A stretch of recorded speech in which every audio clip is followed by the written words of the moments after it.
So Mets fans are really excited for 2025, and a big reason for that is because Juan Soto is here.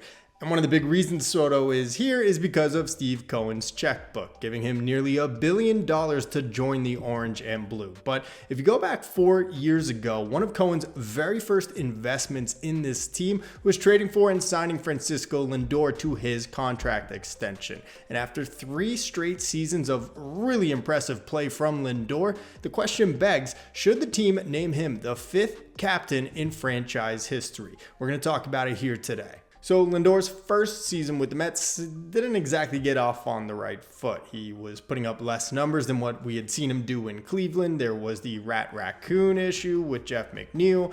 Then Javi Baez came in. There was a thumbs down thing, essentially booing fans for booing them.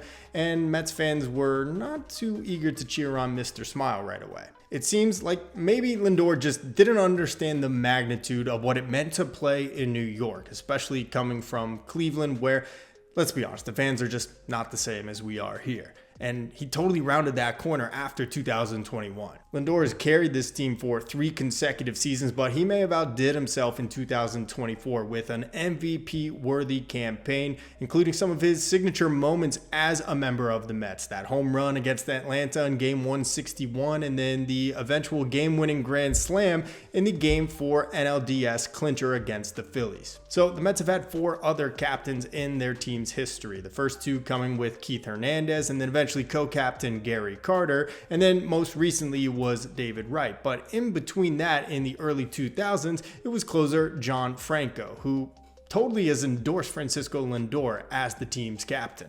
John Franco actually commented on this SMY post, posing the question of if the Mets should name Lindor the captain, saying that would be a great choice from one captain to another. Franco also said that he appreciates the way Lindor embraces the younger players and that he's also really even keel, whether he's going really good or going really bad. All the type of qualities that you would want to see out of your captain. But for me, the question is, do the Mets really need to name a captain? He's the unofficial captain anyways. So in my opinion, is it a necessity to actually put a C on Lindor's chest or make an official announcement of it? When you name somebody a captain, really it's just an honorary thing. There's usually not many added responsibilities. There could be some added pressure, which could bode well for some guys and for others not so much. But like Franco said, Lindor seems to be the unofficial captain already. So in the grand landscape of things, would it really make any difference by making it official?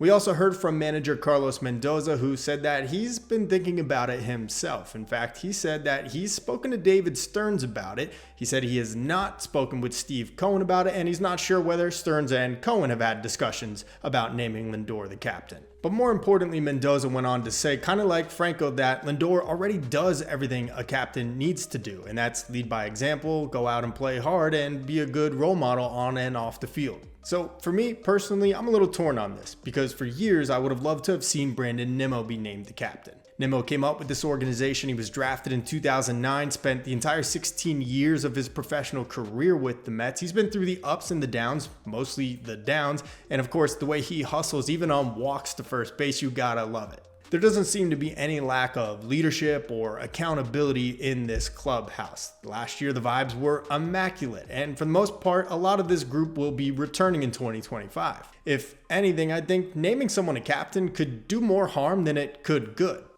One, there's that added responsibility and pressure that some guys may thrive under and others may not. And number 2, it might make other players on the roster feel some type of way. Now, I don't think Brandon Nimmo is the kind of guy that would feel slighted about not being named captain. I also don't think Pete Alonso would, but I do also believe that Alonso probably feels like he is one of the leaders of this team, and he's been a longer tenured Met than Lindor. Again, when you name someone the captain, especially someone like Lindor or Nimmo that's already been acting like a captain for a number of years, it's really just semantics. So for me personally, I feel like there's really not a whole lot of good, and there is some potential for some bad to come out of doing something like that. But I want to hear what you guys have to say. Should Francisco Lindor get that C on his chest and be named captain? Do you think it should be Brandon Nimmo, or maybe they could be co-captains or somebody else? Maybe just leave it the way it is and let things play out as they should. Let me know in the comment section below. 21 days away from opening day. Let's go Mets.